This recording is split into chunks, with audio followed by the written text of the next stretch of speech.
olsun, xoş gördük sizi mənim əzizlərim. Əgər saat 12:45-i göstərirsə, bu deməkdir ki, qəşəng çay dəmləyib əyləşmişsiniz Space TV-nin ekranı qarşısında və təbii ki, xanımlar saatını səbirsizliklə gözləyirsiniz. Şəxsən mən özüm bu anı çox səbirsizliklə gözləyirəm.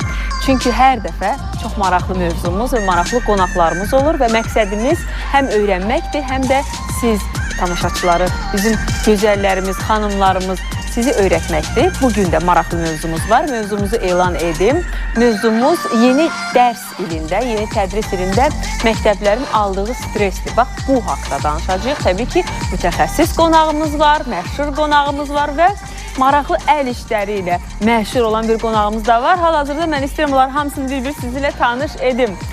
Respublikamızın xalq artisti Gülyana xanım Məmmədova bugün bizimlə bərabərdir. Xoş gəlmişsiniz Gülyana xanım. Xoş gördük, salamlayıram mən də sizləri. Mənim canım gözüm, uşaq və ailə psixoloqu Ayda xanım Nəbiyeva bizimlə bərabərdir. Xoş gəlmişsiniz Ayda xanım. Çox sağ olun. Xoşdur bizə. Və əl işləri ilə, gözəl və maraqlı əl işləri ilə, istedadı ilə sevilən, seçilən Nigar xanım İsmiyeva. Xoş gəlmişsiniz. Xoş gəlmişsiniz. Siz də xoş gəlmişsiniz. İcazənizlə mən bir dənə Nigar xanımla balaca bir intervyu eləyim. Nigar xanım, neçə yaşınız var? 32. Ay maşallah, heç göstərmirsiniz, o yaşı vermək olmursınuz. Niyə soruşuram? Çünki bu əl işləri görmək səbir tələb edir. Bu vaxt tələb edir, sevgi öz yerində, istedad ki, o Allah vergisidir. O ya var, ya yoxdur. Ona görə soruşdum. Ailəlisiz? Bəli. Uşaq var, 2 övlad var. Məktəbə gedirlər. Bəli, 6 yaşında böyük oğlumdur, 8 aylıq qızım. Ay maşallah, Allah saxla, 8 aylıq. Ay maşallah, lap körpədir ki. Bugün hamımız mamaşalar yığışmışıq ha, bura. Fikir verirsinizmi? Onun şərəfinə demək olar ki, mən bu işə təzəlicə yeniliklə başladım. Təzəlicə. Nə qədər müddətli başlamışsınız bu işə? Artıq işin özünə iyun ayından. Hə, lap yeni başlamışsınız. Bəli, lap 5 aydır. Sadəcə olaraq olmadığına görə mən onun üçün istəyirdim, axtardım və tapmadım. Tikən, bəyəndiyim bir şey tapmadım. Ona görə qərara gəldim ki, özüm eləyəcəm. Yaxşı elədiniz. Artıq sifariş elədim, onlayn və s. Elə oldu ki, bəyəndilər və sifariş. Ay maşallah, maşallah. Bu nədir? Bu sadəcə suvenirdir? Xeyr, bu özü oyuncaqdır, yumuşaqdır həmçinin. Bu həmin qızımındır, 8 aylıqdır. Oynatmaq üçün, bu uşaqların kiçik motorikasını inkişaf elətdirmək üçün çox gözəl... Düz deyir Ayda. Məsəl üçün, hər bir səhifəsində bu bütün hər bir şeyi, yəni hər bir detalını, aktivləri var, aktivlər adlanır. Bunları hərəkət elətdirmək, məsəl üçün, səs çıxardır, içini əl vuranda hər birinin içində bunda xırda daşmuncuqlardır, bunda səsi var, yumuşaqdır, rezinkalar. Demək, onu hiss edir, nəsə öyrənir. Bəli, bu ümumiyyətlə uşaqların bütün oyuncaqlarında elədir. Yəni ki, fərqli materiallar, fərqli tekstura, fərqli rənglər, bunlar hər biri uşaqlar üçün çox vacibdir. Onların inkişafında, bu kiçik motorikanın inkişafı da onların gələcəkdə dil açmağı, zihni inkişafı və s. üçün çox vacibdir. Və fikir verin, bax, belə bir yekə bir qutusu var Nigarın. Bu hələ %1 hissəsidir materialın. İçində balaca-balaca pəncərələr var, balaca-balaca hissələr var. Hamısında içində, əslində açıb da göstərmək olar. Qorxdum ki, birdən dağdaram ona görə. Ay Allah, içində çıqılı-çıqılı düymələr, çıqılı-çıqılı bantiklər, çıqılı-çıqılı muncuqlar. Çox şirin görünüşü var. Adam belə yemək istəyir bunları. Əgər mən belə həvəslənirəmsə bunları görəndə, mən təsəvvür edirəm ki, uşaqlar necə sevinirlər bu cür oyuncaqlarla tanış olanda. Bugün bizə nə hazırlayacaqsınız Nigar xanım? Bugün sizə parabizən hazırlayacağım. Bəli, hansının ki, üzərində aktiv olaraq knopkalar və zamok olur. Və həmçinin də öz görünüşü ilə uşaqların marağına, həm zövqünə oxşur, həm də ki, marağına səbəb olur. Lap yaxşı. Nə lazımdır bundan ötürü bizə? İstifadə edədiyim, deməli, fon olaraq, pambıq, çəmənlik deyək də buna. Yəni, çəmənlik kimi, yəni fon olaraq istifadə olunur. Pambıq material və keçə, fetra istifadə olunur və təbii ki, saflar, zamok və s. və knopkalar və s. Aydındır. O zaman siz etap-etap hazırlamağınızda olun. Mən sizə yaxınlaşacağım arada ki, görüm nə edirsiniz, necə edirsiniz. Və bir daha xanımlarımıza xoş gəlmişsiniz deyirəm. Həmişə siz gələsiniz. Sizi görəndə belə adamın əhvalı qalxır. Ümumiyyətlə, Bir çörəyi ver çörəkçiyə, hə Nigar? 5-ini də artıq. Nə gözəl, hər biriniz öz sahənizdə uğurlu xanımlarsınız, öz sözünüzü demişsiniz kifayət qədər.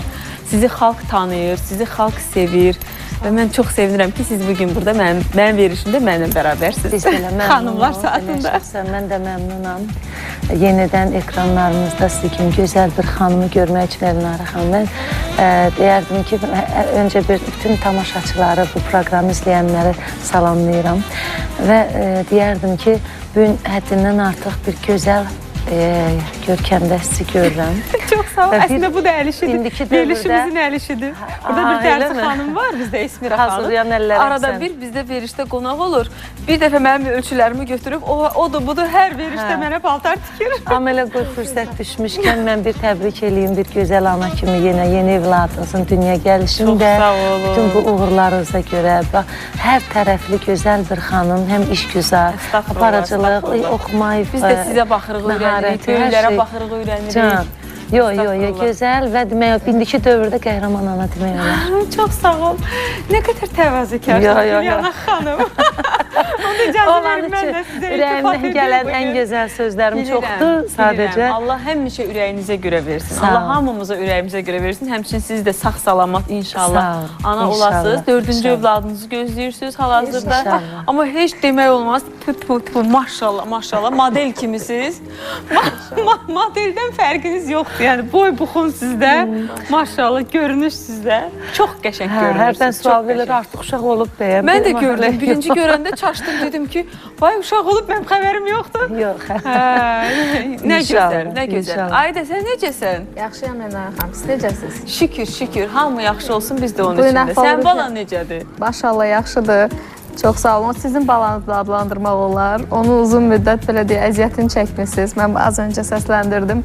O qədər verilişlərdə belə deyə bir yerdə iştirak eləmişik, daim dəstəkləmişsiniz. Elədir. Hətta ilk təbrikimi sizdən almışam. Elədir. Bunların heç birini unutmaq olmaz. Bugün də çox yüksək əhval-ruhiyyə ilə verilişə gəldim. Təbii ki, sizin hələ biraz reklam arası mən də danlamışam. Yəni verilişi başlamazdan öncə ki, bir dənə evlad bu azdır. Əlbəttə azdır. Psixoloq olduğu üçün bəlkə o qədər əsillər üstündə. Valla bir yandan yaxşıdır bizim balalarımıza psixoloji cəhətdən çox gözəl tərbiyəvi cəhətdən hər tərəfli kömək olurlar. Amma özləri çox çürükçü olurlar. Nə gözəl, nə kimi kompliment idi, Ayda xanım.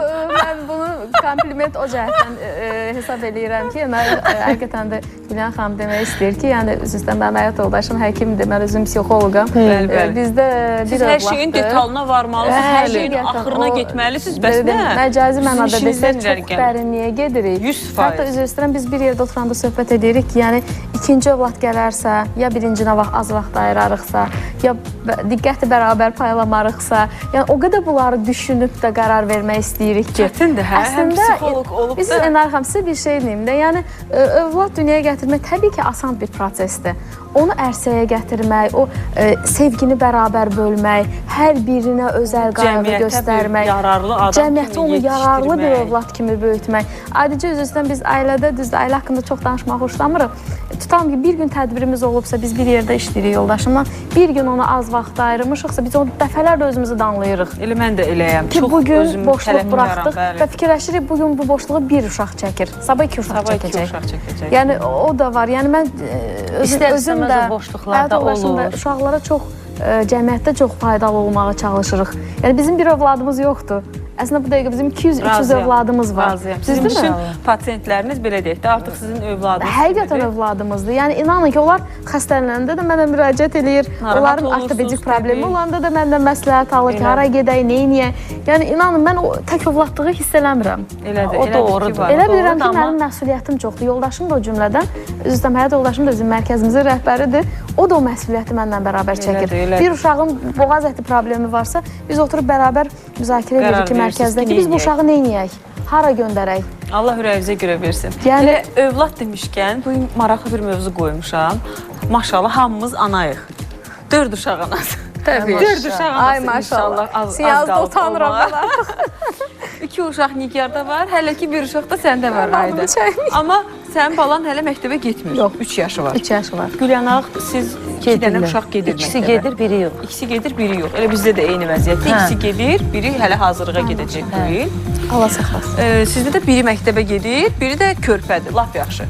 Niyə mən bütün bu yerinə qoyuram hər şeyi ki, indi çünki hal-hazırda eşidəcəyimiz məsləhətlər bizi izləyən tamaşaçılarımız üçün də maraqlıdır, mənim özüm üçün də maraqlıdır. Çünki mənim də 2 övladım məktəbə gedir. Mən özümə bu məsləhətləri götürəcəm şəxsən. Hal-hazırda mütəxəssisdən alacağım o fikirləri.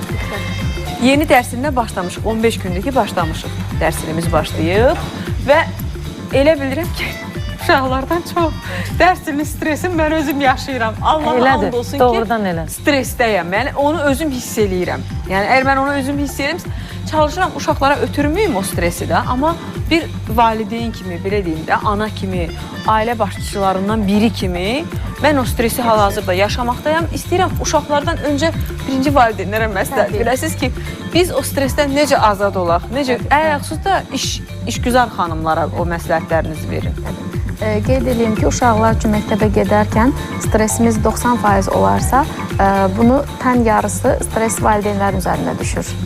Yəni, uşaqların stresi 2 qat, valideynlər çox olduğu halda, amma valideynlərin stresi də bundan az halda müşahidə olunmur. Yəni, yarı-yarıyadır.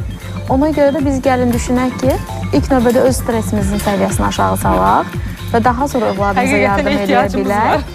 Məsələ burada niyə məhz işgüzar xanımların üzərində daha çox stres cəmləşir? Az öncə dediyim faktor, ən çox təsir edən faktor mənəvi faktordur. Çatdıra bilmədim, keşke özüm aparsaydım, keşke özüm gətirsəydim. Niyə bugün mən müəllimə ilə danışa bilmədim? Yəni, o mənəvi faktor var, tam dibdə.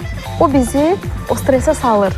Amma İvdar xanım hansı ki, dəfələrlə maraqlanır, gedir, gəlir, bəlkə də heç dərsi ilə o qədər maraqlanmır, amma söhbətləşir valideynlərlə, əlaqədardır. Onlar daha sakit qarşılayırlar. Ona görə mən işgüzar anaları nə tövsiyə edirəm? Ən azı övladları məktəbə gedərkən ilk ayları, ilk 2 ayı biraz işgüzar həyatlarını səngitsinlər və daha çox uşaqlarına mərkəzləşsinlər. Çünki bilirsiniz, niyə? Sizin övladınız məktəb stresi ilə tək bacarmayacaq. Çünki onun məktəbdə stresi təkcə oxumaqdan ibarət deyil. Onun stresi həm uşaqlarla münasibətdə, müəllimə ilə münasibətin qurulmasında, məktəb birinciliyindən əldə olunması, məktəb geyiminin normal olması. Yəni, hər bir şeydə cəmlənir ki, uşaq öz ağlı ilə bunu müşahidə edə bilməz cəmiyyətdə. Siz müşahidə edib də yardım eləməyə borçlusunuz. Hətta gəlin real danışaq da, nə qədər bizim uşaqlarımız bugün cəmiyyətə adekvatdılar, nə qədər hamısı liderdirlər, nə qədər hamısının özgüvəni çoxdur. Yəni, təbii belə deyil. O zaman bizim uşaqlarımızda yəqin müəyyən bir problemlər də var. Onu biz ilk cəmiyyətdə görməliyik. Çünki bəzən müəllimlər şikayət edir ki, biz valideyni çağırırıq ilk aylar. Qeyd edir ki, uşağımızda bu problemlər var. Neqativizm var, sosial adaptasiya var, diqqəti yaygınlaşır, məktəb istəmir, valideynin xəbəri yoxdur problemlər.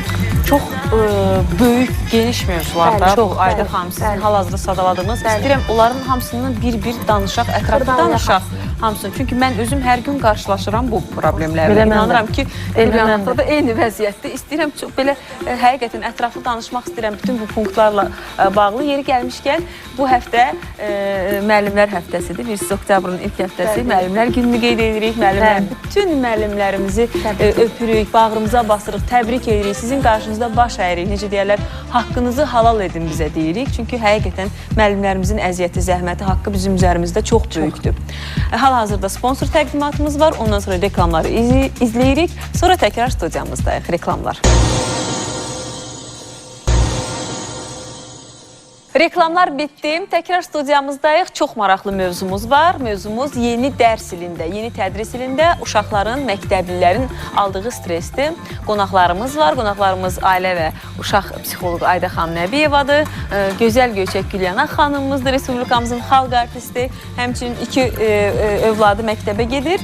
Və Nigar xanım İsmiyeva. Bacarıqlı əllər rubrikamızda bugün bizim qonağımızdır. Nigar xanım, ilk 15 dəqiqəmizdə siz, belə deyək də, parafizən hazırlamaqla məşğul idiniz. Hal-hazırda hansı mərhələdəsiz? Yəni, tam detallarını hazırlamışam. Bir də təkrar eləyək, yəqin ki, bəlkə kimsə indi qoşulub bizə, bir də bilsin, biz nə edirik, necə edirik. Bu, belə deyək, çəmənliyimizdir. Bu, adi pambıq parçadır. Və sonra hansı parçadan dediniz istifadə Bir də edirsiniz? keçə, fetra. Keçə, Bəli, feta, fetra. fetra. İlk dəfə deyişdirəm bu sözü. Fetra, keçə, qırmızı, qara rənglərdən istifadə edirsiniz. Parapsan qırmızı, qara olduğu üçün xalları var. Bunlar deməli ayaqları olacaq. Yəni bunu rahat şəkildə hər bir xanım evdə düzəldə bilər. Elə biləm, hal-hazırda bizi izləyirsinizsə, yaxından görürsünüzsə, elə biləm, elə bir çətin şey yoxdur, hazırlaya bilər bunu. Amma mütləq deyil maşın olmağı. Maşın olanda təbii ki, daha möhkəm tikiş olur ki, bunu körpə uşaqlar bilirik ki, hər şeyi dartışdırmağı xoşuna gəlir, kimsə ağzına aparır. Yəni, daha etibarlı olur maşına tikiş. Amma ki, indi hər halda evdə özü üçün vaxtı bol olanda asta-asta oturub işləyə bilər və möhkəmlədə bilər. Lap yaxşı, lap yaxşı. Onda siz işinizə davam eləyin. Mən burada çoxlu rəngli fetradır da bunların hamısı. Rəngli fetralar görürəm, parçanın adını deyirəm, keçə. Bunların hamısı yəqin ki, sizin əl işlərinizdə sizə yardımcı olur. Mütləq. İstifadə edirsiniz bunlardan. Çox yaxşı ki, bu dəfə verilişinizdə bu mövzuya toxunmusunuz. Əsasən inkişaf etdirici tipində olan oyuncaq vasitələrdir bunlar. Hansısı ki, parçadan hazırlanır. Siz hal-hazırda bizim o yerdən qoyduğumuz Nigar xanımın əl işinə baxırsınız, ondan danışırsınız. Bu nağıldır. Bu nağıldır. Hansı nağıldır bu Nigar xanım? Qoğal. Qoğalın nağılıdır. Nəyə xidmət edir? Uşaqların diqqətini inkişaf elətdirir ilk növbədə. Kiçik motorikanı inkişaf elətdirir. Bizim uşaqlarımız kiçik motorikanın inkişafında... O diqqət yaygınlığından əziyyət çəkən uşaqlar üçün çox. Məsələn, biz mərkəzdə bəli, bu vasitələrin xırdalarını, böyüklərini deyil, xırdalarını istifadə edirik diqqət yaygınlığının aradan götürülməsində. Baxın, orada kitab var. Az öncə baxsaq, orada ayaqqabı bağının bağlanması var. Bəli, var. Bir göstərin, zəhmət olmasa. Göstərim. Bu çox kömək edir uşaqların motorikasının inkişafına. Bəli, orada cırtbandlardır, dartmalardır. Həm rəngləri örgədir. Dartmadır, yəni. Uşaq dartır. Dartarkən kiçik motorika inkişaf edir. Doğrudan. Və eyni zamanda diqqəti də korreksiya edir. Niyə? İlk növbədə onlar çıxarılır yerindən. Və sonra təkrar yerinə də qoyulmalıdır axı. Bəli. Bəzən də onun biri çıxarılır, biri qalır. Fikir verin, uşaq tapıb eyniləşdirmə bacarığında inkişaf elətdirir. Diqqət yaygınlığını aradan götürür, motorikanın inkişafını. Yəni, həqiqətən çox faydalıdır. Hətta o materialın özü, az öncə feta dediyiniz material, hansı ki biz keçə adlandırırıq. Qeyd edeyim ki, onlar uşaqların həm kiçik motorikasının inkişafına çox kömək edir, həm də taktil hissiyatına çox kömək edir. Yəni, biz mərkəzdə hazırlamışıq, bütün parçalardan ibarət materialımız var. Orada sərt parça, yumşaq parça, belə deyək, kloş materiallar falan. Hər bir material var.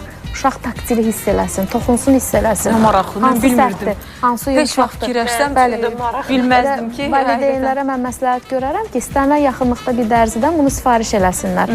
Bilirsiniz də, dərzidir, paltar tikir, parçalar, kusoklar qalır. Həmin kusokları böyük bir şəkildə birləşdirəcək, sizə verəcək. Uşaqlarınızın əlini ora toxundurun, ayaqlarını toxundurun, taktil hiss eləsin, fərq hiss eləsin. Böyüdükcə, 6 ayına etibarən bunu eləyə bilərsiniz. Böyüdükcə uşaq bərk, yumşaq, xoş olmayan, yəni kimi sözləri ondan ala bilərsiniz. Və o da təbii ki, taktil hissiyatın inkişafı da uşağın gələcəkdə emosional sferasına, bu hansı yaş həddində? Ay hədd. 6 ayından bunu istifadə edə bilərsiniz, sözsüz. Hardasa dərk elədiyi vaxta qədər. Həm motorika, həm əl içi, həm sensor taktil inkişafı gedəcək. Amma 1 yaşından sonra, yaş yarımından sonra artıq soruşursunuz, hansı yumşaqdır, hansı sərtdir? Çox kömək edir. Hətta bu məntiqi əlaqələrin qurulmağına yaxından kömək edir. Nə gözəl. Məsələn, uşaq var ki, hər bir inkişafı çox yaxşıdır, məntiqi əlaqəni qura bilmir.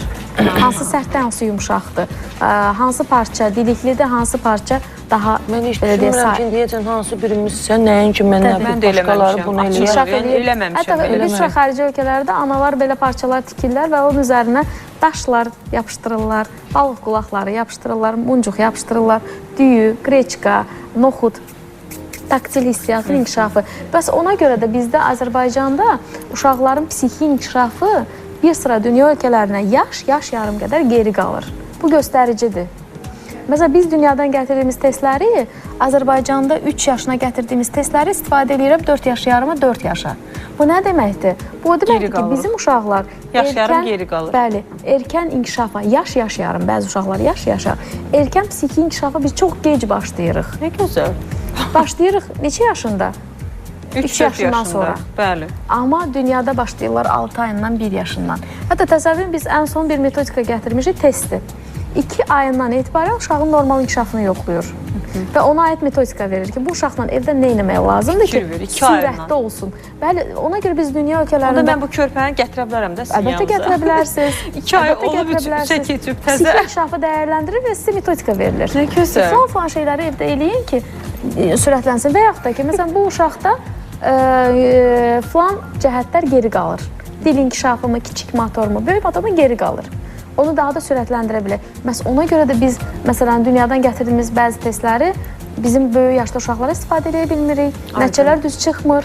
Niyə? Çünki biz psixik inkişafa gec başlayırıq. Aydındır. Siz nəsə deyirdiniz bəlkə, Nigar xanım? Bəli, xanım, Kubrick o taktil inkişaf, taktil hissləri inkişaf etdirmək üçün xalçalardan danışırdı.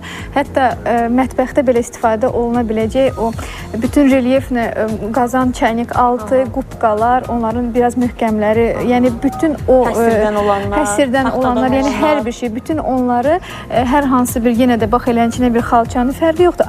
Adyala olsun, sinçponu. Onları ora bərkidir və uşaq onun üstündə başlayır hərəkət etməyə, imeyləməyə başlayandan artıq və həmçində onun üstündə gəzəcəksə, o onun həmin o hissiyatını daha çox inkişaf elətdirəcək və daha maraqlı olacaq. Çünki əl altında istifadə olunacaq şeylərdir, gördüyü əşyalardır.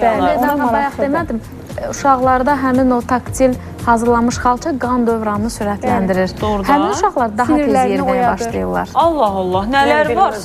Siz bir fikir verin, görün nə maraqlı məqamlar var. Bəs mən illərdir daim efirdə, televiziyada deyirəm ki, biz erkən inkişafın üzərinə düşək. Erkən inkişafımız gec olduğu üçün, ləng olduğu üçün uşaqlarımız da bugün gec yeriyir, uşaqlarımız bugün gec danışır, uşaqlarımız bugün psixik inkişafdan ləngiyir, uşaqlarımız bugün disleksiya yaşayır, disqrafiya yaşayır və sabahda biz düşürük qapı-qapı, ölkə-ölkə, artıq ölkə-ölkə. Və nəticə itibarilə də məktəbdə geri qalırıq, qavrama problemləri olur, məntiq problemləri olur. Artıq gəlin baxaq, bugün məktəblərin qapısını döyək. Nə qədər birinci sinifə daxil olan uşaqlar bugünkü gün hərfləri və rəqəmləri götürə bilir. Bizdə artıq oktyabrdan etibarən mərkəzə daxil olacaq.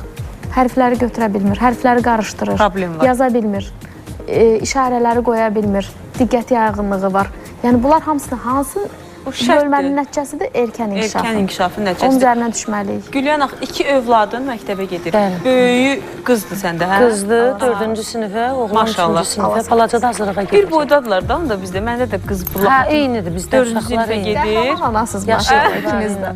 Ondan sonra oğlandır səndə, yox? Oğlandır. Böyük oğlum da, belə deyək. Böyük oğlum 3-cü sinifə gedir. 3-cü sinifə gedir. Məndə amma 2-ci sinifə gedir. Məndə böyük oğlan 2-ci sinifə gedir. Balacanın da 5 yaşı var, hə? 5 olacaq. 5 olacaq. O zaman sənki gələn il yox, ondan sonraki il gedəcək hələ məktəbə. Bizdə amma... Yaş bitməsə, əslində ilin əvvəli doğulubdur, yanvarda. Məcbur onu gözləyək ki, 6 yaş bitsin. Amma ikisi gedir məktəbə. Biri 4-cü sinifə gedir, biri 3-cü sinifə gedir. Nə kimi problemlərlə üzləşirsən? Bax, bir ana kimi. Qız uşağı var, məktəbə gedən oğlan uşağı var. Biri 4-ə, biri 3-ə gedir. Hətta bu biri hazırlığa gedir, 2-3 gündür. Onda problem var. Balaca da hazırlığa başlayıb getməyə. Artıq problemlər başlayıb. Bax, nə kimi problemlərlə üzləşirsən? Elə bir ki, psixoloqun qəbulundasan, dərdini danışırsan. Hə, elə problem əslində deyirləri, evdə söz-söhbət, əslində özümüzü çox qınayırıq bir sənət adamı kimi ki, çox diqqət ayıra bilmirik evlatlarımıza. Çox, siz deyən kimi, hər dəqiqə dalınca düşüb get, özüm istəyirəm aparım, dərsinə özüm gətirim, özüm hazırlaşdırım. Bunlar yalan nə deyim, mümkün olmur da. Çox vaxtı da müəllimin yanında hazırlığa qalır və ən çox məni üzən budur. Niyə? Əvvəla, indi uşaqları çox yüklüyürlər. Mənə uşaq evdə ki, az qalır ağlasını çatdıra bilməyib. Hazır olmayanda da səhər dərsə getmək istəmir uşaq. Mən razıyam. Bu da böyük problem. Və oturur, ağlayır. Ki, mən yazmam. Qız ağlayır. Olur, qızda da olur, ya oğlandı. Qız biraz biri başdı. Qız tez-tez ağlayır bizdə. Dərsi çatdıra bilmir. Axşam da yuxu saatı keçəndə psixoloji bunda gərginlik yaranır. Hiss edirsən ki, uşaq yorulub beyin. Beyin yorulur da. Və müəlliminin də yanında, hazırlığa saxlayanda, bu 7-də durub dərsə gedən uşaqdır da, 8-də dərs başlayır. bir tikə çörəklə ya mən ona bir quru bir şey nəsə qoymalıyam, sonra təbii ki, qoya bilmirik. Ya, mədə baxımından da uşağım əziyyət çəkir. Mən 3-ə qədər, 4-ə qədər müəllimin yanında bunu hazırlığa saxlayanda həm oturaq həyatı problemi yaranır, oğlumda var. Yəni mədə problemidirmi, quru yeməkdən, ya nəsə... Demək ki, qəbzliyi falan var. Ondan da problem yaranır. Həm psixoloji, mədə bağırsaq da düz işləməyəndə beyin də yaxşı işləmir. Beynin də yaxşı işləməyi üçün insanın orqanizmi düzgün çalışmalıdır. Müəllim də bu il məsələn deyir ki, görürəm uşağa bir neçə dəfə 2 yazıb. Amma hazırlığa qalanda bu 2-lər yox olur. Deyirəm, eləyin ki, bu hazırlığa da saxlayıb, evə də təzdən ev tapşırığı verəndə. Bəs mən bunu hazırlığa niyə saxlamışam? Və uşaq çoxdur sinifdə, mən bundan narazıyam. Müəllimi də gözəl müəllimdir. Görün, bu müəllimdə nə qədər enerji var. Eyni problemi mən də yaşayıram əslində. Bax, mənim böyük oğlum Tuğər. Səhər 10 tamamda olur hazırlıqda, 2-ci növbə oxuyurlar. Qızda oğlanda Allahdan bu il 2-ci növbədir. Keçən il mən öldüm tabii. Bir növbə get gəl, 2-ci növbə get gəl. Tüm günü yollardaydım, sözüm onda yox. Səhər 10 tamamda gedir artıq hazırlığa, orada 1-ə qədər hazırlıqlarını eləyir. Sonra bir də öz normal dərsinə gedir. Axşam 5-6-ya işləmişsə dərsdən çıxır, gəlir evə, bir tikə çörək yeyir. Mənim anam çörək qabağından qurtaran kimi süfrəni yığışdırır, açın başlayırıq dərsləri eləməyə. Deyirəm ki, ay ana, sənin başına dönüm, sənə qurban olum, ay ana, imkan ver bu uşağın beyni biraz. Səhər saat 10-dan axşam saat 6-ya kimi uşaq dərs oxuyub, faktiki olaraq. Yəni, o normalda günorta 1-dən 6-ya kimi ki ona dərs verilib evə. Əslində onu gəlib axşam eləməlidir, mən qoymuram. Mənim anama qalsa, anam onu o dərsi elətdirəcək. Qoymuram, deyirəm, ana əl dəymə, o sabah səhər ki 10-da hazırlığa gedəcək, bu ev tapşırığını orada müəlliməsindən oturub eləyəcək. Həqiqətən də oturur, eləyir orada. Uşaq da dincəlmə. İndi mən sual vermək istəyirəm. Səhər saat 10-dan axşam saat 6-ya qədər dərslə məşğul olmaq nə dərəcədə düzgündür? Bax, mən də onu sual vermək istəyirəm. Təbii, çox təəssüflər olsun ki, bugünkü gün müraciətlərimizin böyük əksəriyyəti uşaqların, özdə istədiyim, akademik bilikləri yüksək olan, IQ qabiliyyəti yüksək olan uşaqların eyni zamanda nevroz, psixi yorğunluqdan əziyyət çəkməsi problemindən rastlaşırıq biz. Gəlin. Uşaqların... Mən çox üzr istəyirəm. Sözü yadında saxla. Mənim əzizlərim, reklamlardır. Reklamları izləyək, gözünüz qulağınız bizdə olsun. Reklamlardan dərhal sonra Ayda xanım qaldığı yerdən davam edəcək. Heç yerə getməyin, bizimlə qalın. Reklamlar.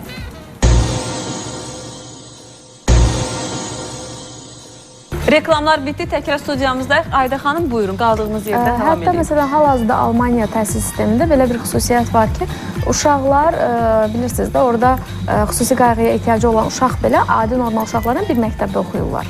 Yəni, bizdə də hal-hazırda bu istiqamətdə müəyyən işlər gedir. Yəni, bəzi məktəblərimizdə bu var. Gəlin, baxaq ki, yəni, o məktəblərdə nəticələr necədir? Bir sinifdə müxtəlif uşaqlar var. Yəni, rəqəm 0-dan başlayır, 10-da qutarır. Uşaqlar dəyərləndirilir. Uşağın qabiliyyətinə uyğun olaraq tapşırıq verilir və qabiliyyətinə uyğun olaraq cavablar soruşulur. Yəni, izah edə bilirəm, tutalım ki, bu uşağa 5 tapşırıq verirsə, digər bir uşağa 10 tapşırıq verilir. Qabiliyyətinə, qavram xüsusiyyətinə görə dəyərləndirmə balı eynidir. İndividual yanaşma var. İndividual yanaşma. Yəni, mən nəyi nəzərdə tuturam? Bu dəqiqə qapının birini açsaq, siniflərə girsək, dəyərləndirməni keçirsək, baxıb görəcək ki, 6 yaşlı uşaqlar içərisində qabiliyyəti müxtəlif olan uşaqlar var. Hansı ki, onlar eyni verilən tapşırığı eyni cür icra eləmir. Yəni, bunlar ona görə deyil ki, bu uşaq məsuliyyətsizdir.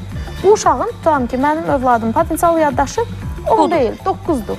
Sizinki 10-dur, xanımınki 5-dir, birininki 2-dir. Bu uşağın yaddaşına verilən qiymətdir. Bu uşaq ola bilsin çalışqandır, əziyyət çəkir. Bəlkə də bütün gün ağlayır, səhərə kimi yatmır. Amma bacarığı budur, qabiliyyəti budur.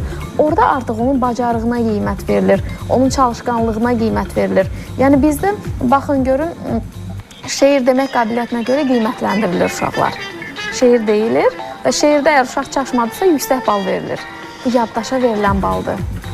Ola bilsin, həmin uşağın IQ-sü aşağıdır. Ola bilsin, həmin uşaq heç o şeirdə nə deyilir, onu dərk eləmir. Başa düşmür. Yəni, izah edə bilirəm, individual yanaşma var bugünkü gün Avropa təhsil sistemində. O da öz nəticəsini verir və uşaqlarda buna görə Avropada nədən xilas olunub? Uşaqlar artıq yüklənmir, uşaqlarda emosional çöküş baş vermir, emosional yorulma baş vermir. Nəticədə şəxsiyyət kimi də formalaşa bilirlər və normal təhsilə də yiyələnə bilirlər. Çünki uşaqların xüsusən 6 yaşından etibarən 3 yaşındakı yaddaş, diqqət, potensial qavram sistemi olmur. Aşağı düşmüş olur bu. Və ona görə də həddindən artıq çox yüklənmə onları daha da aşağı sala bilir. Bu da nəticədə emosional pozuntularla müşahidə edilir. Məsələn, 1-ci sinifə təzə daxil olub uşaq və yaxud da ki, artıq 6 aydır məktəbə gedir, valideyn müraciət edib, nə baş verib? Tiklər baş verib. Niyə tik var? Əsəb tikləri. Bəli, sinir sisteminin gərginliyindən yaranır. Göz çırpmaları, çiyin atmaları. Niyə yaranır? Yəni aşırı yüklənmə. Biz valideynə deyirik ki, məsələn, valideyn mənə qeyd edir ki, sizin tarixçəni danışır ki, uşaqları aşırı yükləməyin. Çox xahiş edirəm sizdən. Yazıqdır uşaqlar. Bir də bilirsiniz, uşaqları deməyək, Nari xanım, bacarmayan uşağı aşırı yükləməyək. Bəli. Ki, üzr övladınızın gücü varsa, mən qeydəm, IQ-su yüksəkdirsə, qavramı yüksəkdirsə, hələ o təhsil sistemindən verilən tapşırıq ona az eləyirsə, bir kursa da qoyun yəni. Yəni. Uşağınızı bilin, uşağınız kimdir, övladınız kimdir. Tanıyın övladınızı. Tanıyın. Məsələn, öz-özdən mənə bu dəqiqə deyirlər ki, qoy övladını ingilis dili kursuna da getsin. Yəni, mən onu hal-hazır başqa bir dilə yönəldirmişəm. Əsla deyirəm. Çünki ikinci bir dili götürəcək bir uşaq deyil. Onu hiss eləyərəmsə qoyacam. Yəni, bir dəyərləndirin. Dəyərləndirməkdə əraziyə çəkirsinizsə... Təmiz Azərbaycanca danışır. Bəli, təmiz Azərbaycanca danışır. İndi ikinci dil olaraq rus dilini öyrədirik. Üçüncü dil olaraq ingilis dilinə başlayacağıq. Amma hal-hazırda başlamamışıq. Heç düzgün də deyil. Heç düzgün də deyil. Amma artıq, amma gəlin baxaq. Valideynlər var ki, 3 yaşından uşağı 4 dilə qoyur. 4 dilə qoyur və uşaq bir cümlənin əvvəlini Azərbaycanca başlayır, ortada rusca danışır, axırda da ingiliscə danışır. Bəli, Emel xan, bu bizim bəlamızdır. Mənə çox təsir edən məqam bilirsiniz nədir? Çox anormal yanaşmada əslində. Bəli, yerli bağçalarımızda, hətta özəl bağçalarımızda bu dəqiqə istiqamət götürüblər. Uşaq bağçaya daxil oldu mu 3 dildə danışırıq. Nə gözəl. Normal IQ-su olan uşaqla eləyə bilərsiniz. Bəli. Normal inkişafı gedən uşaqla nə istəyirsiniz eləyin. Rahat-rahat. Amma o sinifdə olan 30 uşaqdan ən azı 15-nin diqqətindəmi, qavramındamı və ya dil götürmək xüsusiyyətlərində problem var. Və nəticədə nə baş verir? Nə baş verir? Uşaq psixoloqa gəlir, məsələn, sadə bir şey. Uşaq nə danışır, mən anlamıram. Valideyn mənə tərcümə edir. Mənim bir dənə elə qohumum var, 4 yaşı var uşağın, Azərbaycanca danışır. Anası anlayır, atası anlayır. Mən başa düşmürəm nə deyir o. Təbii. Və həmən uşağı Azərbaycanca demək olar ki, danışa bilməyən uşağı hal-hazırda rus dilinə qoyublar ki, rusca öyrənsin. Nari xanım, siz imkan verib Azərbaycanca danışsın da. Bunun nəticəsi nə olacaq? Bunun nəticəsi olacaq ki, bir müddətdən sonra həmin uşaqlar cəmiyyətdə uşaqlar tərəfindən laf predmetinə çevrilir. Uşaq ağzını açır, cəmiyyət gülür. Əslində onu anaya gərək başa salasan da. Cəmiyyət gülür, uşağın özünə güvəni düşür, negativizm başlayır. Uşaq cəmiyyətdən qaçmağa başlayır, artıq danışmır. Ümumiyyətlə danışmır, susur. Yəni müəyyən müthiş əlamətlər yarana bilər, əlbəttə ki. Və başqa, Allah uzaq eləsin, başqa ciddi problemlərə yol açır. Bilirsiniz necədir? Bu dəqiqə məsələn bizə baxan müəllimələr, pedaqoqlar düşünə bilər ki, biz bütün uşaqları nəzərdə tuturuq. Əsla. Biz bütün uşaqları nəzərdə tutmuruq. Tam psixi sağlam, psixi inkişafı tam normal uşaqla istənilən proqramı götürün, keçirdin. Əgər heç bir ziyanı görmürsünüzsə. Bizim qəsd elədiyim mövzular hansılardır? Məsələn, uşaq artıq tapşırığı saat 12-yə qədər yerinə yetirə bilməyibsə, ağlayırsa, bu o deməkdir ki, bu tapşırıq bu uşağın psixi gücünə görə deyil. Mənim əzizlərim, verilişimiz çox maraqlı, keçir, söhbətimiz çox maraqlıdır. Hələ irəlidə maraqlı məsləhətlərimiz gələcək mütəxəssisimizdən. İstəyirəm bir dənə Nigar'a nəzər salım, görüm Nigar nə iş görür. Ay Nigar, necədir vəziyyət? Yaxşı. Yaxşı. Neynədin, nətər elədin? Bir dənə izahlı. Zamokunu bərkitdik. Aha. İndi səliqəyə salacağım. İndi səliqəyə salacaqsan. Ondan sonra deməli burada parafizənin nöqtələrini üzərinə. Knopkalar olacaq. Bəli, əvvəl knopkaları tikəcəm, sonra isə artıq bunları birləşdirib artıq istifadə edib. Ondan sonra səhifənin özünə bərkidəcəm. Aydındır. Çəmənliyə. Aydındır. Parafizəni düzəldirik mənim əzizlərim. Keçədəndir. Parafizənimiz qırmızı keçədir, qara keçədir. İstifadə edəcəksiniz düyməciklər olacaq. Gülən balaca deyirsən artıq hazırlığa başlayıb getməyə. Ondan mən də ancaq problemlərdən danışıram, amma məcbur danışıram. Çünki bilirəm ki, bizi izləyən gənc analar var, eyni vəziyyətlə üzləşən analar var. Qoy heç olmasa məsləhət, yəni bir kömək kimi olsun da, bir məsləhət alsın bizdən. Valla elə mən özüm məsləhətə ehtiyacım var ki, mən ondan məsləhət alım. Çünki Yaxşı deyil. elə bir durumdayam ki. Az öncə özümə də məsləhət verirdi. Yox, mən uşağım bir dənə olmağına görə danlayırdım onu. Bir dənə olmasın. Heç olmasa iki da ürəyi çox əsir olur. Böyük məsləhəti danılmaz. Böyük məsləhətin yeri var. Amma belə anlarda mənim ona ehtiyacım var. Həm də mən danlasın. Mən bu balacanı, bax özüm sənət adamı kimi dili yaxşı bilmədiyim üçün rus dili, ingilis dili əziyyət çəkirəm. Elnarə maşallah qəşəng ingiliscə bilir. Amma mən bilmədiyim üçün, əziyyət çəkdiyim üçün istəyirəm uşağım bilsin. Böyükləri həm rus dili, həm ingilis dili hazırlığına qoymuşam. Bayaq dediniz 3-4 dil, 3-4 yox. Özümüzkini bilirlər. Dedim, heç olmasa bunlardan da balacanı istəyirəm qoyum rus dilinə. Heç olmasa onu oxusun ki, evdə də Azərbaycan dilini onsuz da təmiz danışırıq biz.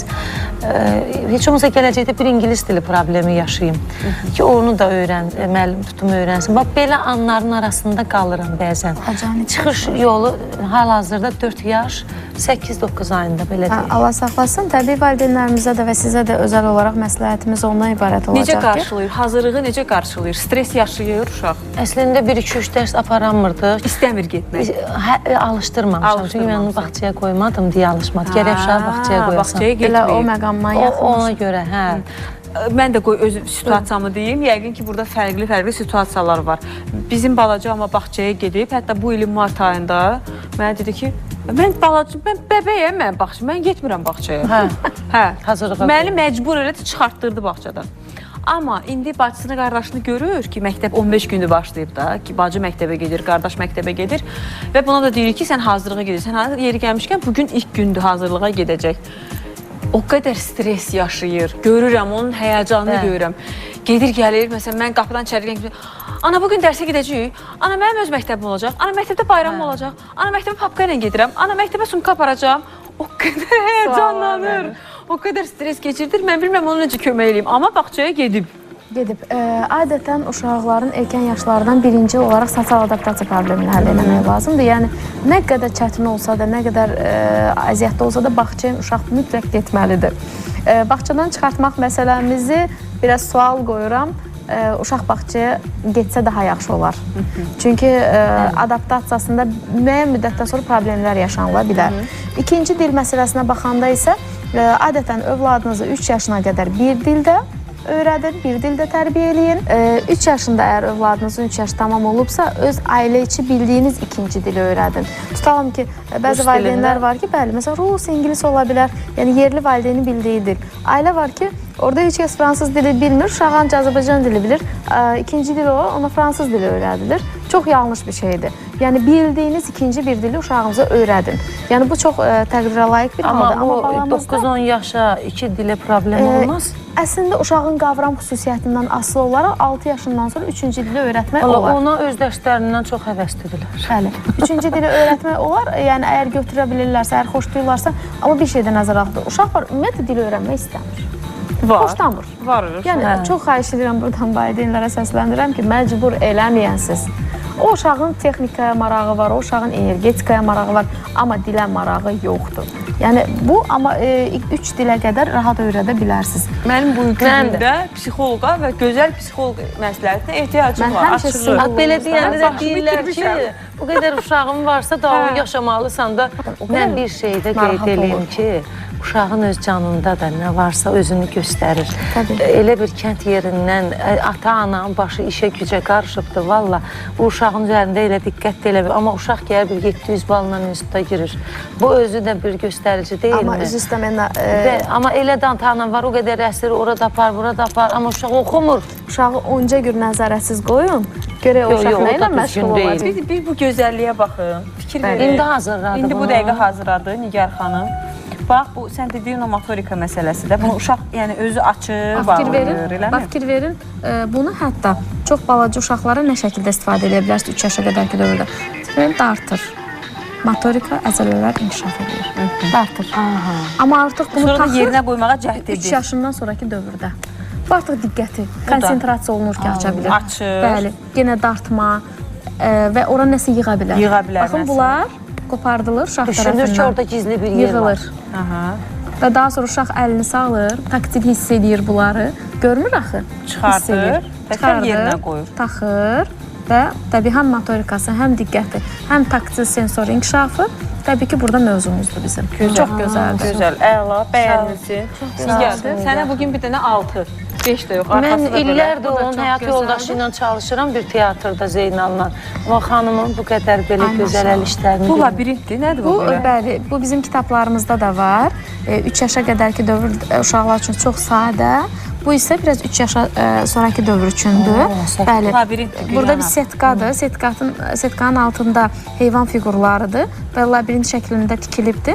Uşaqlar tutalım ki, bu dovşan deyil, amma dovşandırsa Kəpənəkdir. Bəli, kəpənəkdirsə gülə doğru gedəcək. Tutalım ki, başqa bir heyvandırsa, yəni kim nəyə doğru... Ümumiyyətlə yol tapacaq Bəli, yol tapacaq ki, gedə bilsin və uşaq seçə bilər ki, yarpağacan gedib bəli, ilbiz çıxacaq. tutalım ki, yarpağa doğru gəlsin. Bu da yenə də deyirəm, diqqətin konsentrasiyası, motorik inkişaf, diqqətin mərkəzləşməsi və uşağın ümumi emosional inkişafına xidmət eləyir ki, çox yaxşı bir vasitədir. Keşkə hər bir evdə olsa. Kaş ki, gedirəm bugün evdə mən də bundan hazırlayacağım. Görüm hazırlayıb başa çıxarda bilirəm. Həm də bunların hazırları da var, sifariş verə bilərsiniz yəni. Hazırlayıb da hazır. Sifariş verərik. Instagram səhifəmiz var. Parçadan inkişaf etdirici kitablar. Bağçadan inkişaf Parçadan inkişaf etdirici kitablar. Bəli.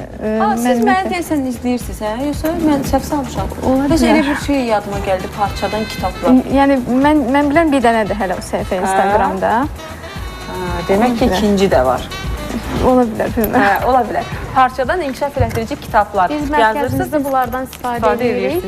Hətta biz Azərbaycanda olmayan vaxtı biz bundan xarici ölkələrdən sifariş edirdik. Və indi nə gözəl oldu, elə özü vətənimizdə, Nigar öz xanımdan yurdumuzda sifariş eləyərsiniz. sifariş eləyə bilərik. Mən sizə təşəkkür eləyirəm. Və təbii ki, təşəkkürlərim var. Ağ çiçəyimə təşəkkür eləmək istəyirəm. Saçıma görə Belfam Estetik Mərkəzində usta Könlə təşəkkür eləyirəm. Makyajıma görə stilist Samirəyə təşəkkür eləyirəm. Tamaşaçılarımıza təşəkkür eləyirəm ki, bu bir saatı bizimlə bərabər qaldınız. İnanıram ki, zövq aldınız, maraqlı məlumatlar aldınız, nəsə də öyrəndiniz. Sabah da eyni vaxtda sizinlə görüşmək ümidi ilə bugünlük sağollaşıram. Sağ olun, hələlik.